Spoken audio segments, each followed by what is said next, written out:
Free audio post-production by alphonic.com.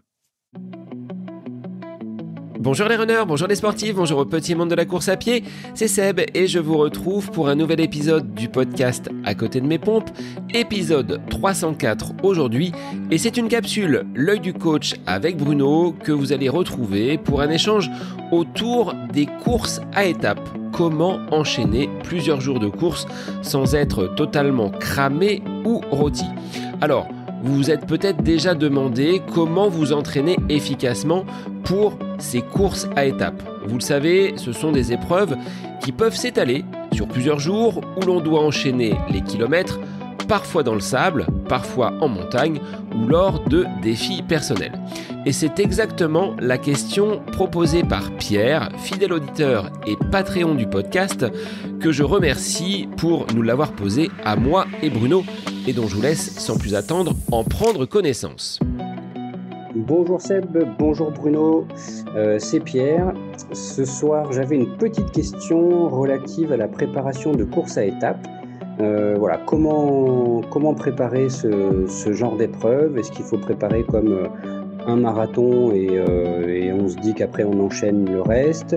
Ou est-ce qu'il y a vraiment une préparation vraiment spécifique? Voilà, merci d'avance pour vos réponses et bonne soirée. Plus largement, autour de cet épisode, nous allons vous donner les grands axes pour bâtir une préparation physique, mentale et logistique afin que vous soyez capable d'affronter plusieurs jours de course consécutifs sans y laisser votre motivation et encore moins vos mollets ou vos quadriceps. Avec Bruno, nous vous embarquons dans cette capsule L'œil du coach pour vous donner des repères concrets afin de définir les clés d'un entraînement qui devra être progressif tout en ayant conscience de l'importance de la logistique, élément clé pour aller au bout de vos défis, mais aussi comment gérer la fatigue qui jour après jour va s'installer. Alors que vous visiez un trail sur plusieurs jours, une aventure comme le marathon des sables ou un défi personnel à l'image de Pierre, cet épisode va vous éclairer pour construire une préparation qui sera à la fois cohérente et réaliste. Comment s'entraîner et se préparer pour une course à étapes, c'est le sujet de ce nouvel épisode capsule L'œil du coach avec Bruno, pour lequel je vous souhaite une très belle écoute.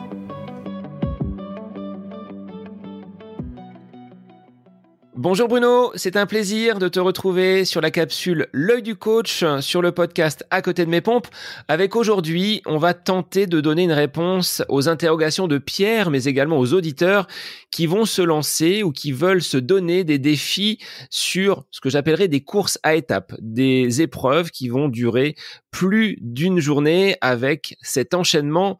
Comment on fait, Bruno, pour s'entraîner pour ces courses à étapes ? Oui, salut Seb. C'est une approche très particulière, effectivement, les courses par étapes. Alors, forcément, c'est un sujet qui m'intéresse puisque j'ai eu le privilège de courir il y a quelques années une épreuve qui s'appelait, puisqu'elle n'existe plus, la Transgaule, où donc on partait de Roscoff en Bretagne et on allait jusqu'à la Méditerranée, à Gruisant, et on courait 1160, je crois, kilomètres en 18 étapes, donc un marathon et demi par jour, tous les jours. Et quand je me suis lancé dans ce défi, j'avoue que je me suis demandé comment j'allais faire pour me préparer à ça, moi qui n'étais absolument pas coureur par étapes. Et c'est un sujet intéressant parce que ça s'est développé. Et donc, il y a maintenant plein de formats, enfin, tu nous les présenteras, plein de formats différents. Et donc, maintenant, les courses, ce ne sont pas forcément que des courses d'un jour.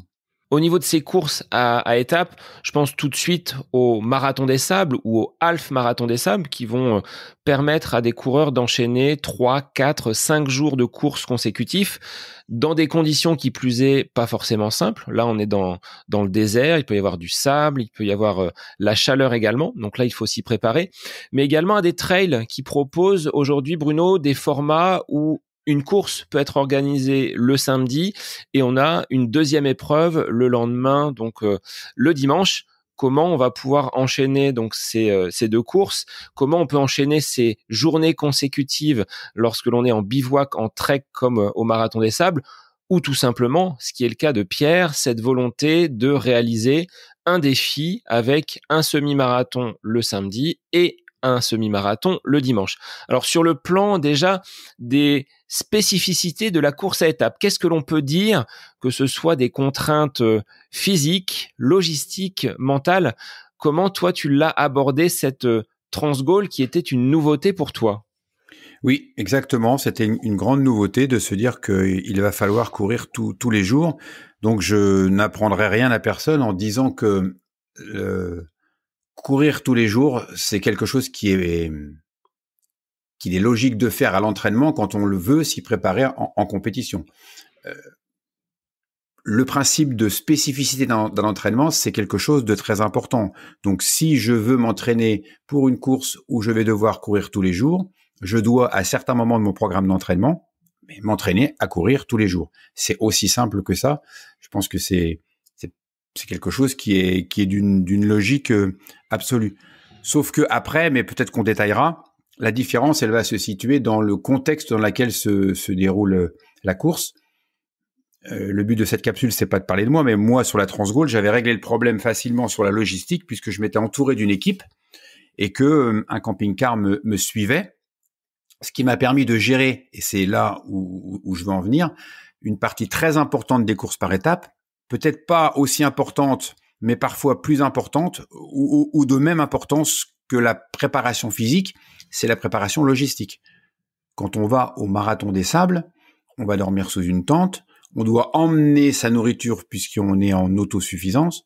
Donc que les marathoniens des sables ne prennent pas mal ce que je vais dire, mais le défi, il est presque plus logistique que physique, puisqu'on peut courir le marathon des sables à 4 ou 5 km/h. Bien sûr, certains le courent très vite, et quand on n'y va pas pour pique-niquer, hein. Mais la partie logistique va être très, très importante. Et j'ai eu le privilège d'entraîner Laurence Klein quand elle a gagné 2 ou 3 de ses nombreuses victoires au marathon des sables. La gestion qu'elle avait de la logistique était une gestion au gramme près. Tout était prévu, tout était organisé parce qu'elle savait très bien que elle pouvait avoir le meilleur entraînement physique du monde. Si la logistique ne suit pas, on peut très vite arrêter la course pour des raisons qui sont purement matérielles. Pour une épreuve comme celle-ci, qui se court dans des déserts, comment on va pouvoir, sous nos latitudes, en France, en cette période hivernale, se préparer pour de telles épreuves? Est-ce qu'il faut installer un sauna à la maison, courir dans des endroits où il fait très très chaud et parfois humide? Là aussi, c'est un autre paramètre à prendre en compte, à savoir ces températures, cette amplitude, hein, froid la nuit, chaud la journée. Comment on peut optimiser cet entraînement? Le marathon des sables, c'est un défi qui est compliqué pour un Français, effectivement, enfin pour un Européen, parce que on le voit bien en ce moment, hein, à l'heure où on enregistre cette capsule, il fait froid. Et donc, l'entraînement du marathon des sables, c'est en ce moment, et on va se retrouver confronté à des températures excessives. Donc, le choc thermique, il est énorme. La solution la plus logique et la solution, mais qui est la plus logique, mais logistiquement la moins facile, c'est effectivement de courir dans des conditions de chaleur. À Reims, là, par exemple, moi, j'ai la chance d'avoir à moins d'1 kilomètre de chez moi un endroit où on a une thermo training room. Donc, comme d'habitude, c'est encore en anglais, une pièce dans laquelle on peut augmenter la température. Donc, ça, c'est très intéressant. Certains sportifs l'utilisent aussi, notamment des athlètes de haut niveau, quand ils savent qu'ils vont courir dans des conditions extrêmes. Donc, de même qu'on peut simuler l'altitude, on peut aussi simuler la chaleur. Mais quand je dis ça, je pense que 99,9% des gens qui nous écoutent n'ont pas accès à une thermo training room. Donc, c'est bien beau de dire ça, mais comment on fait concrètement? C'est très difficile de préparer le marathon des sables quand on habite en France et qu'il fait très froid. Donc, mis à part de multiplier les couches pour avoir l'impression de chaleur, je vois pas trop d'autres solutions. De partir dans le sud de la France, mais là c'est pareil, c'est pas forcément évident pour tout le monde d'aller en Espagne ou au Portugal ou ailleurs. Donc voilà, concrètement, c'est compliqué, oui, c'est compliqué. Et tu vois, pour une épreuve autour du pôle Nord, un de mes invités, Ludovic Chorgnon, qui avait un défi donc sur l'Antarctique, aller dormir quelques heures par semaine dans une chambre froide, dans un magasin du côté de Vendôme, pour s'acclimater et voir comment le corps réagissait. Et également tester le matériel pour voir si les gants, si le textile qu'il avait à même la peau était suffisamment résistant pour des températures aussi froides. Donc il y a une forme de testing également dans cette préparation. Tu l'as dit, la logistique revêt une importance capitale. C'est ça c'est vraiment fondamental. Alors tout dépend du type d'épreuve par étape. Tout dépend du type d'épreuve par étape. À la Transgaulle, par exemple, chacun partait avec sa valise et la valise était quand même transportée par l'organisateur. Mais néanmoins, quand on part pour 18 jours, il y a intérêt à ce que la valise soit bien organisée. Il y a une autre course dans le même format. Ce sont des courses. Il y avait la même chose. La Transgaulle a existé à un moment. Mais en autonomie complète. Donc, il y a des gens que j'ai entraînés d'ailleurs qui partaient avec une petite charrette qu'ils tiraient derrière eux, ou des gens qui partaient avec pas grand-chose et qui dormaient dans les fossés. Chacun après a sa façon de concevoir les choses. Mais ce qui est certain, c'est que, et vraiment, s'il y a une chose à retenir, c'est celle-là, c'est que on a beau avoir le meilleur entraînement possible, si la logistique n'est pas appropriée, on a de grandes chances de ne pas atteindre son objectif. Alors ça me fait penser à cette Race Across France. Là, on est sur la partie cyclisme où de Mandelieu-Nanapoule jusqu'au nord de la France, les athlètes vont parcourir en autonomie entre 2000 et 2500 km. Donc c'est 2500, oui. Quelque chose aussi d'important. Alors sur le plan physique, Bruno, les contraintes, on va avoir de la fatigue, il faut apprendre à gérer son effort, optimiser la récupération entre la fin d'une épreuve le jour 1 et pour repartir le jour 2 et les suivants. Là, comment on va pouvoir, pour optimiser tout cela, faire concrètement sur ces paramètres, cette fois-ci, non pas logistiques, mais physiques? Alors oui, la problématique, elle est là. Il va falloir courir tous les jours. Donc courir tous les jours, ça veut dire aussi courir fatigué. Donc on a parlé dans d'autres capsule de l'importance de la récupération, de faire des jours sans entraînement pour justement assimiler la charge d'entraînement pour mieux qu'elle soit efficace et pouvoir enchaîner derrière d'autres entraînements, donc le jour de repos, très important. Là, on est dans une problématique différente. Il faut que l'organisme s'habitue à courir chaque jour. Donc déjà, tout dépend du point de départ de chaque coureur. Si on s'entraîne déjà tous les jours, ça va être plus simple. Mais si on s'entraîne que 3 fois par semaine et qu'on décide de faire le marathon des sables, pourquoi pas? Mais dans ce cas-là, principe de progressivité, un terme qu'on utilise presque dans chaque capsule. On va passer de 3 séances à 4, de 4 à 5, de 5 à 6, de manière très progressive. On en parlait aussi dans une autre capsule de cette femme-là qui vient, il y a quelques semaines, de faire un marathon par jour, tous les jours, pendant 365 jours. Elle a couru donc 42 km tous les jours. C'est pas Wonder Woman. Elle s'est entraînée, je pense, pour ça. Donc, on est capable de le faire. Mais c'est toujours ce principe de progressivité. Et là, la problématique sur les épreuves par étapes, c'est de courir fatigué, parce que j'ai des souvenirs, moi, de départ au petit matin où j'avais envie de faire tout sauf courir. Donc, voilà, il y a cet aspect aussi de courir fatigué. Ce qui signifie aussi qu'on ne peut pas, quand on enchaîne les entraînements quotidiens, faire des séances qualitatives. Mais c'est pas très grave, puisque l'intensité de la course fait qu'on n'en a pas besoin. Pour courir le marathon des sables, on n'a pas besoin de courir très vite. Donc si on consacre un moment de son entraînement à courir quotidiennement, mais à courir pas vite, on arrive à le faire. La difficulté, c'est de courir quotidiennement et de conserver des séances qualitatives. Ça, c'est plus difficile. On se rapproche d'un format sportif de haut niveau qui court tous les jours et qui met de la qualité quand même un jour sur 2 dans ses entraînements. Alors là, comment on peut faire quand on a ce type de défi? On part sur des préparations relativement longues. Est-ce qu'on est au-delà des 10, 12 semaines d'un plan marathon? Parce que là, il va falloir peut-être les enchaîner. C'est un défi particulier. Marathon des sables, terrain particulier. Défi personnel, c'est un enchaînement qu'il va falloir faire sur plusieurs jours. Le trail, la France en courant, c'est des courses qui sont vraiment très particulières. Est-ce qu'il y a un plan spécifique ou est-ce qu'il va falloir composer? Et tu vas pouvoir nous donner les grandes lignes de ce que l'on va mettre dans ce plan d'entraînement pour avoir un volume suffisant tout en ayant cette progressivité. Oui, voilà. Donc, comme tu le disais, hein, pour avoir du volume et de la progressivité, il faut du temps. Donc la préparation spécifique doit être vraiment non pas allongée, mais la préparation générale, ce qui est en amont de la préparation spécifique, parce que si la préparation spécifique est trop longue, on va s'user, on va se fatiguer, on ne sera pas en forme le jour J par trop de sorties longues, par trop d'entraînements répétés. Donc c'est la préparation générale, une partie de la planification qui est souvent oubliée, c'est-à-dire que les fondations sur lesquelles on va faire reposer la préparation spécifique, qui dure entre 10 et 12 semaines, cette préparation générale-là, elle doit préparer le terrain, notamment sur la fréquence des entraînements, commencer à s'habituer à s'entraîner de plus en plus souvent, réduire les jours de repos de manière très progressive, et puis arriver à ce que quotidiennement le corps puisse s'habituer, mais aussi préparer le terrain, je dirais, de la durée de la séance, parce que forcément ces épreuves-là durent longtemps. Hein. La sortie longue du marathon des sables, c'est presque 100 km, je crois. Donc, dans le désert, ça correspond, même si c'est pas 100 km, ça correspond à des dizaines d'heures d'efforts. Donc, non seulement on doit s'habituer à courir tous les jours, mais on doit aussi s'habituer à courir certains jours très longtemps. Donc, il y a à la fois la problématique de la quotidienneté des entraînements, mais aussi la problématique de la longueur de certaines sorties.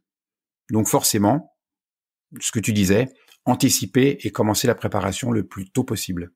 Avec qui plus est, pour ce type d'effort tel que le marathon des sables, le sac à dos sur les épaules et ce rationnement. Il ne s'agit pas de dire, bon, je peux, entre guillemets, courir, faire les efforts et je vais avoir un ravitaillement open bar à l'arrivée. Là, c'est pas le cas. Il faut tenir compte également de ces rations d'entraînement, de les avoir forcément testées.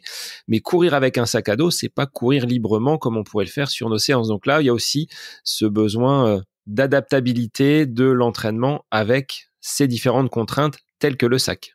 C'est ça. On en revient à ce que tu décrivais avec Ludo. Tester tout le matériel à l'avance et se mettre dans la configuration de l'effort pour savoir si tout fonctionne bien. Donc, si on prépare le marathon des sables, il est conseillé que chaque gramme de ce que contient le sac est une raison d'être là, s'entraîner à courir avec le sac. Mais moi, je dis la même chose aux gens qui font du trail, par exemple. Je dis, les gestes que vous allez, même sur une épreuve d'un jour d'ailleurs. Alors, certains trails durent plus d'un jour maintenant. Donc, on n'est pas dans une course par étapes, mais finalement, on est dans des courses qui vont au-delà de 24 heures.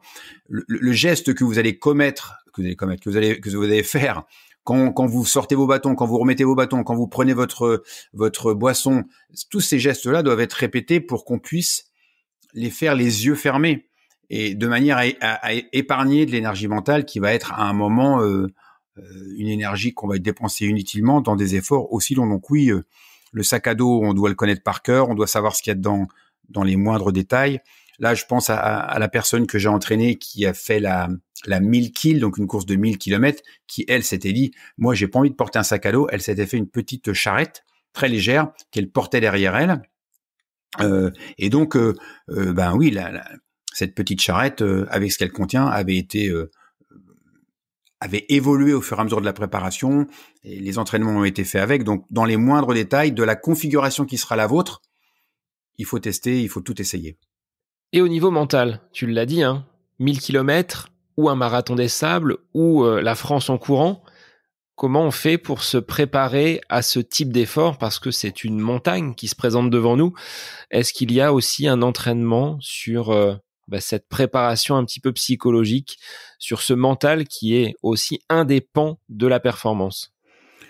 Alors moi, je sais que quand je me suis lancé dans la Transgaulle et qu'au bout de 3 ou 4 jours, je sentais quand même que mon corps se fatiguait un peu et que je savais qu'il en restait 14, je me suis dit, j'ai essayé de construire ma préparation mentale de la même manière que je la construisais quand je faisais un 100 km, c'est-à-dire que quand au 60e ça va plus très bien, on ne se projette surtout pas, mais ça c'est une stratégie mentale que tout le monde devrait utiliser.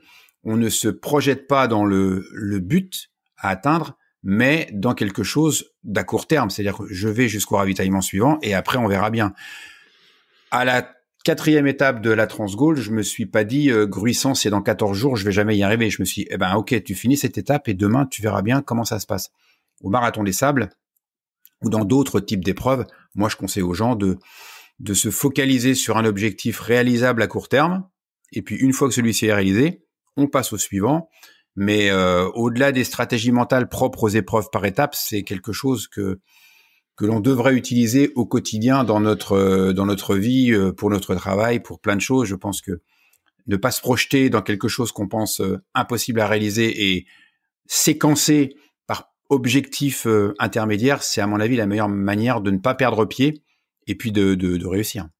Dans le cas de Pierre, qui veut faire donc un semi-marathon le samedi et enchaîner avec un semi-marathon le dimanche, quel serait finalement le plan d'entraînement qu'on pourrait lui suggérer? Est-ce qu'il part sur un plan marathon avec ses 42 km à boucler dans le week-end, ou est-ce que tu partirais plus sur un plan semi-marathon avec 2 semis à intervalle de 24 heures, c'est-à-dire qu'il aura environ une journée pour récupérer entre ces deux semi-marathons, pardon. Moi, je lui conseillerais de faire un programme d'entraînement semi-marathon, puisque l'allure à laquelle il va courir, la distance qu'il va parcourir, c'est un semi-marathon, mais de se projeter en se disant qu'il ne pourra pas courir un semi-marathon à la vitesse d'un semi-marathon seul, qu'il va en faire 2. Je ne sais pas, parce que là on est dans un cas très particulier, je ne sais pas si les 2 semi-marathons seront courus à l'allure du marathon, sans doute un peu plus rapide puisqu'il va quand même avoir une phase de récupération, mais moi je lui conseillerais d'adapter la vitesse spécifique à laquelle il va courir ces 2 semi-marathons. C'est-à-dire que probablement qu'il peut les courir moins vite que si il faisait un seul semi-marathon, mais il est certain aussi qu'il courra plus vite que s'il faisait les 2 semi-marathons à la suite. Donc, se fixer un objectif réaliste, ce serait un entre deux, mais dans le cadre de l'entraînement proprement dit, moi, je ne changerais pas grand-chose. Je pense que là, on n'est pas sur une répétition d'effort qui va durer dans le temps. Le risque de blessure ou de fatigue, à mon avis, n'est pas très important. Donc, augmenter le volume global de l'entraînement pour être en capacité d'assimiler un marathon en 2 jours. Donc, un volume d'entraînement global qui serait plus proche d'un volume marathon que d'un volume semi-marathon.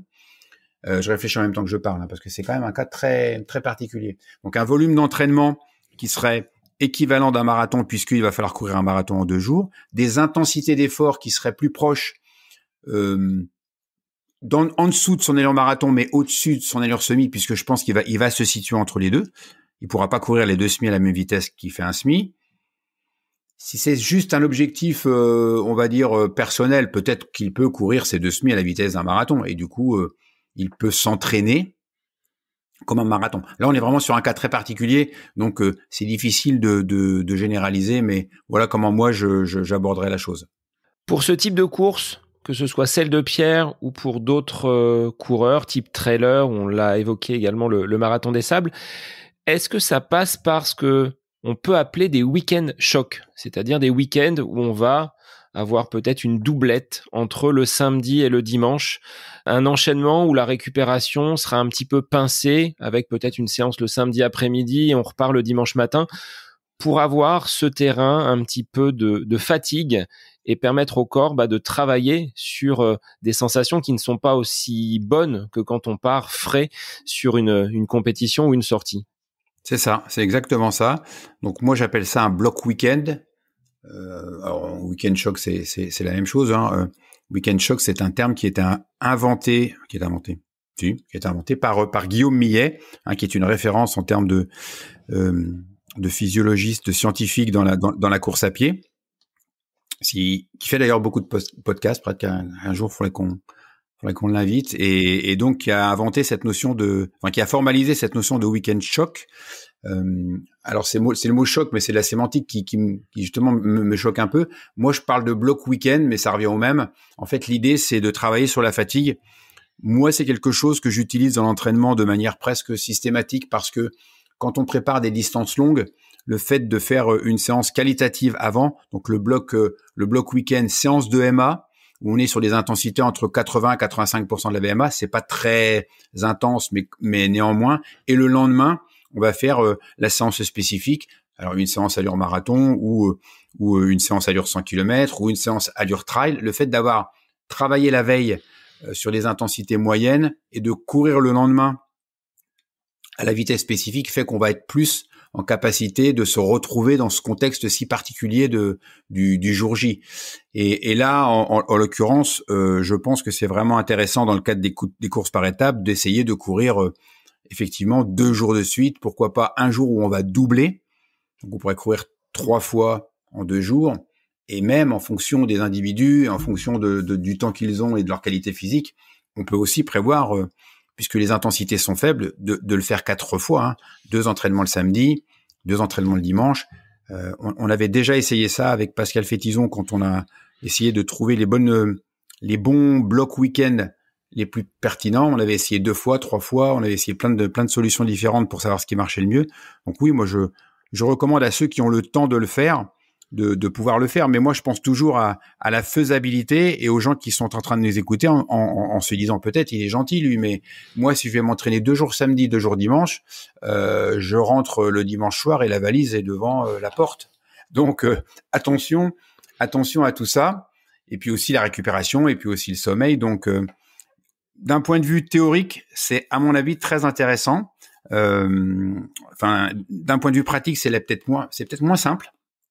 Mais t'as raison, il y a quelque chose à creuser dans ces week-ends où on va charger tout plus particulièrement l'entraînement. Pour les trailers ou les marathoniens des sables, est-ce qu'on peut les inviter à dormir sous la toile de tente à la belle étoile ?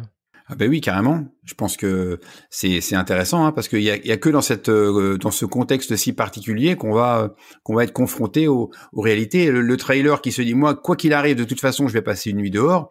Moi, je l'invite à tester la couverture de survie ou à tester ce qu'il va emmener pour être le plus confort possible dans sa micro-sieste. C'est très très important. Donc oui. Dans tous les cas, testons. Plus on se mettra dans les conditions proches de la course, et plus on a de chances de découvrir des choses auxquelles on n'avait pas pensé et qui auraient pu nuire à la réalisation de l'objectif. Et tu vois, Bruno, pour avoir écouté, interviewé, reçu des trailers qui partent justement sur des courses qui font plus de 24 heures, le fait de passer une nuit dehors, ça chamboule quand même pas mal de choses sur la planification de la course, avec des hallucinations qui arrivent, ces amplitudes de température entre le très chaud la journée et le très froid la nuit. Tout ça, certains n'y étaient pas préparés et ils forgent leur expérience au fur et à mesure des courses. Mais c'est difficile de les reproduire dans un quotidien, dans un entraînement. Et je me rappelle de Michael, qui est un auditeur fidèle et qui était du côté d'Orléans. Il avait préparé le marathon des sables en tant que jeune papa sur son tapis de course dans son garage, sans jamais avoir vu un grain de sable. Et finalement, il a quand même performé sur le marathon des sables en finissant premier français sur une des éditions. Donc comme quoi, c'est possible, mais les conditions n'étaient pas celles qu'il allait retrouver sur le terrain de jeu dans le désert marocain. Oui, c'est sûr que là, on est quasiment aux antipodes des conditions de course. Alors, c'est un peu l'exemple qui ne confirme pas la règle. J'ai oublié le terme. L'exception. L'exception qui ne confirme pas la règle. Probablement que, en ayant goûté au sable avant et en ayant eu la possibilité de s'entraîner sur un terrain plus proche du jour J, il aurait presque certainement été encore plus performant. Donc bravo à lui. Mais c'est vrai qu'il y a des gens qui font des choses dans des conditions surprenantes parfois. Et l'aspect mental est quand même, on y revient, hein, quelque chose de très très important, parce qu'il faut, sur des préparations longues comme celle-ci, avant même que la course ne soit lancée, garder cette motivation, ce plaisir. Qu'est-ce que l'on va pouvoir mettre à l'intérieur de ce petit bocal de motivation, de préparation mentale, pour ne pas que ça s'affaisse et que, au fil des semaines, cette envie initiale de réaliser un défi comme le marathon des sables, un trail ou quelconque autre course longue durée, qu'est-ce qu'on va pouvoir aller chercher comme astuce, comme levier de motivation ? Mais moi, je dirais les mêmes leviers et les mêmes astuces que celles qu'on va mettre en place le jour J. voilà, le matin, quand on se lève et qu'on s'est entraîné plusieurs jours de suite et qu'on est fatigué, et qu'on n'a pas envie d'y aller, alors, en dehors du fait de penser et de bien se mettre en situation en se disant, voilà, le jour J, c'est ça que je vais vivre. Donc, quand on pense à l'objectif, déjà, ça rallume un peu la flamme de la motivation. Donc, quand on se lève le matin dans le brouillard ou quand Michael se levait le matin sur son tapis de course, je pense qu'il devait se projeter dans le jour J, se projeter dans le désert et se dire, voilà, je sais pourquoi je suis là parce que je prépare tel ou tel type de course. Mais l'autre levier qu'on peut utiliser, c'est de se dire, voilà, je vais me contenter de faire cette séance-là, je ne vois pas plus loin que le bout de mon nez, je me concentre sur l'instant présent, je reste concentré sur ce que je suis en train de faire, je vais pas trop me projeter vers l'avant parce que je risque peut-être de perdre les pédales et de perdre ma motivation. Donc, moi, le conseil que je donne, c'est chaque chose en son temps, restons concentrés sur l'instant présent, ce qui permet aussi de mieux profiter de l'instant présent. Quand on est en situation et qu'on est dans le coup suivant, on n'est pas dans l'instant présent, et c'est pas forcément très motivant. Donc rester concentré sur ce qu'on est en train de faire, rester concentré sur soi et puis se dire voilà, chaque chose en son temps, l'entraînement de demain on verra bien. Mais c'est pas de se dire je suis mort, demain l'entraînement je le ferai pas, ou de toute façon quoi qu'il arrive demain l'entraînement je le ferai. Non, aujourd'hui je fais cet entraînement là et puis demain on verra, il fera jour. Est-ce que tu dévoiles l'intégralité des séances, des semaines d'entraînement aux athlètes que tu accompagnes, ou est-ce que tu n'offres qu'une vue partielle à 15 jours, à 3 semaines, de façon à ne pas tout donner justement et à garder ce petit côté nouveauté, découverte du plan, alors, le dimanche soir ou en début de semaine? Je donne l'intégralité du programme. Sauf si celui-ci dure, il y a des gens que je suis tout à l'année, donc forcément c'est pas le programme annuel, mais je donne l'intégralité du programme, on va dire à raison de 20-25 semaines, quoi. Au-delà, il n'y a pas d'intérêt. Puis en général, sur 20-25 semaines, il y a déjà 1 ou 2 objectifs. Alors pour plusieurs raisons. La première, c'est que moi, quand je construis le plan, j'ai besoin de savoir pour aller du point A au point B où je vais. Et donc, moi, je construis l'intégralité du programme, sachant que je sais que peut-être je vais devoir le modifier pour des tas de raisons inhérentes à la réalisation du programme. Donc ça, c'est la première des choses. Et puis, je trouve que c'est un peu... enfin, je m'excuse auprès de ceux qui le font, mais je suis pas certain que ce soit très sympa de dire au dernier moment, bah tiens, hop, je te fais découvrir ça. Je trouve ça un peu... pas sadique, mais enfin je sais pas, j'aime pas faire ça. Je trouve que c'est pas, je pense pas que ce soit la bonne approche que la personne ne sache pas. Et puis surtout, les gens ont besoin de s'organiser. Hein. On n'est pas des athlètes professionnels, comme on l'a dit dans une autre capsule où on a parlé des athlètes de haut niveau. Donc les gens ont ce besoin de se projeter, de savoir où ils vont, de savoir à quelle sauce ils vont être mangés, d'anticiper au niveau de leur congé, de leur organisation familiale et professionnelle. Et donc, ce besoin de savoir où ils vont, il est aussi nécessaire pour ça. Mais je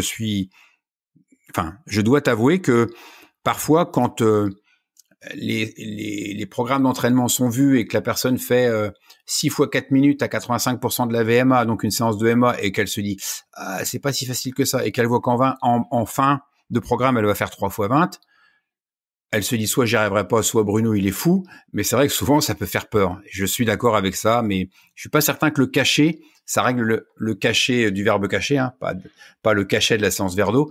Je suis pas certain que cacher le plan, ce soit la solution. Mais peut-être que je me trompe.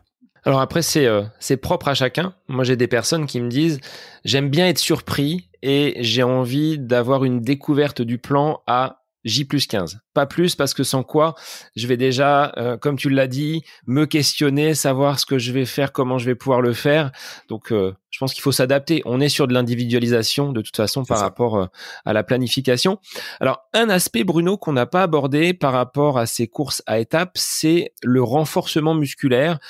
Est-ce que pour une foulée plus efficiente, on va passer par ce travail de renfort? Est-ce qu'il y a, pour éviter ces raideurs jour après jour, besoin de mobilité, d'étirement?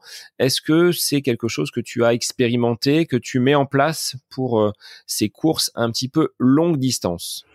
Alors oui, les étirements, je dirais plus que jamais quand on court tous les jours, parce que on va pas faire. Enfin, l'objet de cette capsule, c'est pas de faire une capsule sur les étirements, mais moi, je conseille de faire des étirements passifs quotidiennement ou régulièrement, parce que c'est pas moi qui décide de le faire, c'est de la physiologie pure. Quand on s'entraîne, le muscle se contracte.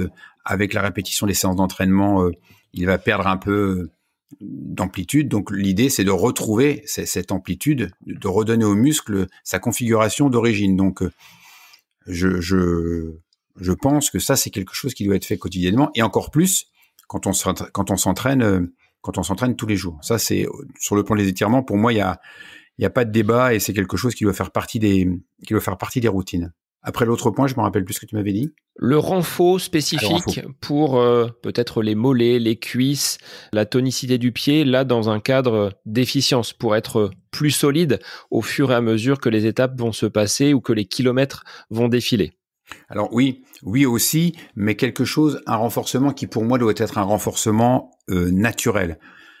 Et puis c'est plus pratique à mettre en œuvre. On va pas demander forcément aux gens à aller dans une salle, sauf si c'est plus facile pour eux d'aller dans une salle. Mais si on reprend l'exemple du marathon des sables, courir dans le sable ne s'apprend pas ailleurs que dans le sable. Donc cette nécessité d'avoir là pour la course dans le sable, même pour le trail, d'avoir une certaine forme de proprioception. La proprioception, c'est quoi? C'est la capacité qu'a la cheville, par exemple, à s'adapter au terrain qui est mouvant pour le sable, ou qui est changeant pour le trail. Donc ça, oui, c'est quelque chose qui est indispensable. C'est pour ça qu'un coureur de trail, il va pas s'entraîner sur la route.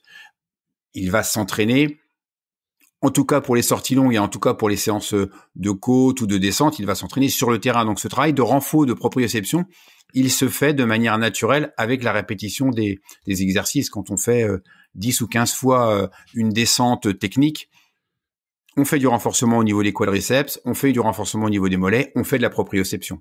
Donc on peut inviter les coureurs à aller expérimenter ce travail de pied. Moi qui suis un coureur du Loiret, c'est vrai que quand je me suis aligné une fois ou deux sur des trails un petit peu plus escarpés, j'étais pas du tout à l'aise, et je pense que c'est la même chose pour des personnes qui vont courir dans le sable. Donc aller squatter les bacs à sable pour travailler un petit peu le pied. Mais en tout cas, c'est un épisode intéressant dans le sens où c'est des courses qui se développent de plus en plus. On voit ces formats même sur des stations de trail qui vont proposer le vendredi, le samedi, le dimanche, des formats de courses qui sont de façon à enchaîner justement ces compétitions avec à la clé un classement général. Et c'est des choses qui n'existaient pas forcément auparavant sur ce type de terrain. Donc là, ça nécessite, comme nous l'a soumis Pierre, une attention particulière sur le plan d'entraînement. Est-ce qu'on peut résumer, Bruno, en quelques mots, tes préconisations pour bien aborder et bien s'entraîner pour ces courses à étapes? Alors je dirais que pour courir tous les jours, c'est pas très compliqué. Il faut s'entraîner tous les jours, au moins sur certaines périodes, puisqu'il y a aussi nécessité d'avoir des phases de récupération. Il faut s'habituer à courir fatigué, donc ça veut dire que on ne va pas pouvoir mettre dans l'entraînement des séances très qualitatives, parce que là on va droit vers la blessure. Si on court de manière intense, si on met de l'intensité et de la fréquence d'entraînement, on risque de se blesser. Mais n'oublions pas, encore un mot qui se finit en « et », que si on y met de la progressivité, on a plus de chances de s'adapter au fur et à mesure à cette charge d'entraînement. N'oublions pas que certaines personnes arrivent à courir tous les jours des quantités très très importantes sans pour autant se blesser. Donc physiologiquement, ce n'est pas quelque chose qui est inaccessible. C'est possible à tout à chacun. Et puis pour terminer, je dirais aller sur les terrains sur lesquels vous avez décidé de vous lancer. Aller sur le sable, aller sur les cailloux, aller sur les différents lieux qui se rapprochent le plus possible de ce que vous avez retrouvé le jour J, à la fois pour vous habituer, mais aussi pour vous préparer au-delà de la physiologie, pour vous préparer aussi d'un point de vue kinesthésique, d'un point de vue proprioceptif, etc., etc. Et le dernier point, avant de partir, préparez votre sac. Et tout dépend de l'aventure dans laquelle vous allez vous lancer, mais préparez vos affaires minutieusement, très attentivement, de façon à ce que ce ne soit pas la logistique qui finalement mette à mal tout cet entraînement que vous aurez prévu avant et qui aurait été, lui, le plus pertinent possible. Eh bien, avec tout cela, chers auditeurs, vous avez les clés pour vos prochains défis au long cours, qu'ils soient en trail, sur sable ou des défis personnels comme celui de Pierre. Et puis, Bruno, on les invite peut-être à nous faire part s'ils ont déjà réalisé ce type de course au long cours. Venez en discuter sur les réseaux. Carrément. On est curieux de partager ça avec vous et d'apprendre aussi peut-être des choses qu'on ne connaît pas et qu'on va découvrir. Et donc, chers auditeurs, on vous retrouve très rapidement avec Bruno pour une nouvelle capsule L'œil du coach dans le podcast À côté de mes pompes. Et on vous souhaite bien évidemment une très belle semaine. Cette capsule L'œil du coach avec Bruno Heuby est désormais terminée. Merci à vous pour votre écoute, mais aussi pour vos retours sur ce format d'épisode un petit peu plus court. N'hésitez pas à nous transmettre vos questions, vos interrogations via les différents réseaux, Facebook et Instagram. N'hésitez pas à nous soumettre vos idées d'épisodes pour de prochaines capsules. Belle semaine à vous! Free audio post-production by alphonic.com.